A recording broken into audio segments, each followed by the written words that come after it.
નમસ્કાર મિત્રો, જય શ્રી કૃષ્ણ. સ્વાગત છે ફરી એક વખત આપનું આપણી યુટ્યુબ ચેનલ ભક્તિ કીર્તન સંગ્રહમાં.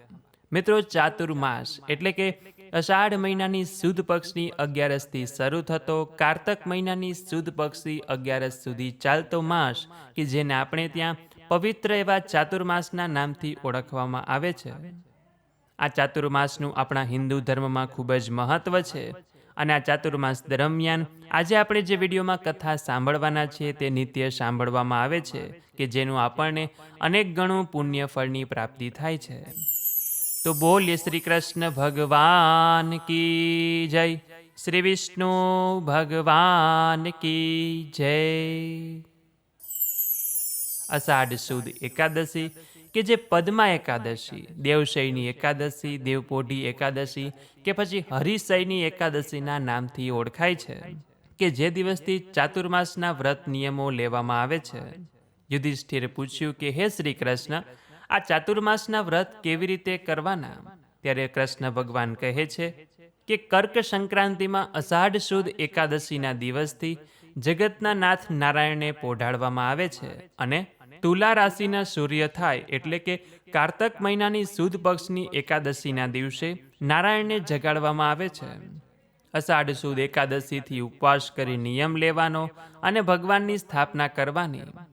જે માણસ 4 માસ સુધી હંમેશા દેવ મંદિરમાં વાળવું, જળ છાંટવું, લીપવું, રંગોળી પૂરવી વગેરે સેવા નિષ્ઠાથી શ્રદ્ધાપૂર્વક કરે છે તેને 4 માસ પૂરા થાય બાદ 7 જન્મો સુધી ઉત્તમ બ્રાહ્મણને ઘરે જન્મ થાય છે. જે માણસ 4 માસ પર્યંત વિષ્ણુને સુવર્ણ કમળ ચડાવે છે, નૈવેદ્ય ધરે છે તેમજ ચંદન પુષ્પ અક્ષતથી દેવ અને બ્રાહ્મણનું પૂજન કરે છે તે અંતે સ્વર્ગમાં જાય છે. 4 માસ સુધી દરરોજ તુલસી વડે શ્રીહરિનું પૂજન કરે છે અને વ્રતની સમાપ્તિ વખતે સુવર્ણ તુલસી પત્ર સુપાત્ર બ્રાહ્મણને દાનમાં આપે છે. તે સુવર્ણના વિમાનમાં બેસી વૈકુંઠમાં જાય છે.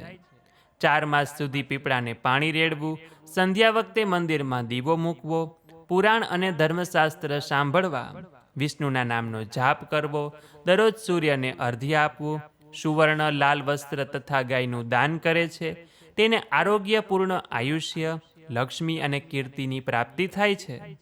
4 માસ સુધી જે માણસ વિષ્ણુને પ્રીતિ કરનારી પવિત્ર તુલસીની માળા ધારણ કરે છે, તુલસી પૂજન કરી ત્રાંબાના પાત્રથી તુલસીને પાણી રેડે છે અને બ્રાહ્મણને જમાડે છે તે સર્વ પાપોમાંથી મુક્ત થઈ વૈકુંઠમાં જાય છે. જે માણસ 4 માસ સુધી સૂર્યને અને ગણેશજીને નમસ્કાર કરે છે તે 4 માસને અંતે પોતાના ઈષ્ટદેવની સોનાની મૂર્તિ બ્રાહ્મણને આપે છે. તેના સઘળા મનોરથો પૂર્ણ થાય છે, આયુષ્ય વધે છે અને સર્વ જગ્યાએ વિજય પામે છે.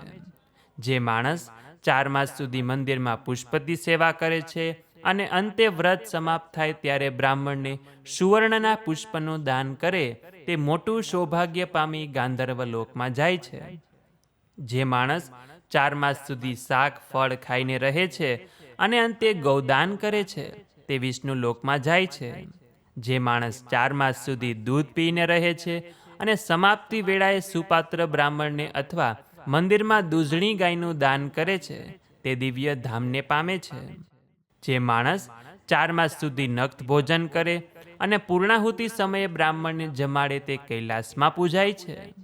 જે માણસ 4 માસ સુધી એક વખત ભોજન કરે અને નારાયણનું પૂજન કરે અને વ્રતની સમાપ્તિ થાય ત્યારે શક્તિ પ્રમાણે બ્રાહ્મણને જમાડીને દક્ષિણા આપી તૃપ્ત કરે તે સ્વર્ગમાં જાય છે. જે માણસ 4 માસ સુધી ચોખા ખાઈને રહે છે તે પોતાના પુત્રો અને પૌત્રોની સાથે કૈલાસમાં પૂજાય છે. શ્રાવણ માસમાં શાકનો ત્યાગ કરવો, ભાદરવા માસમાં દહીંનો ત્યાગ કરવો, આસો માસમાં દૂધનો ત્યાગ કરવો અને કાર્તિક માસમાં દ્વિદળનો ત્યાગ કરવો જોઈએ. ચાતુર્માસ દરમિયાન ભક્તિવાળા સ્ત્રી પુરુષે પલંગ પર સૂવું નહીં. જે અશક્ત માણસ નક્ત ભોજન એટલે સંધ્યા સમય અથવા પોતાનાથી જે બને તે કરે છે અને સાયંકાળે તથા પ્રાતઃકાળે સ્નાન અને પૂજા કરે છે તે વૈકુંઠ ધામને પામે છે. જે તીખું, કડવું, ખારું, ખાટું, મીઠું કે તુરાનો ત્યાગ કરે છે તેના શરીરમાં કોઈ વખતે બગાડ થતો નથી. જે યોગાભ્યાસ કરે છે તે બ્રહ્મપદને પામે છે.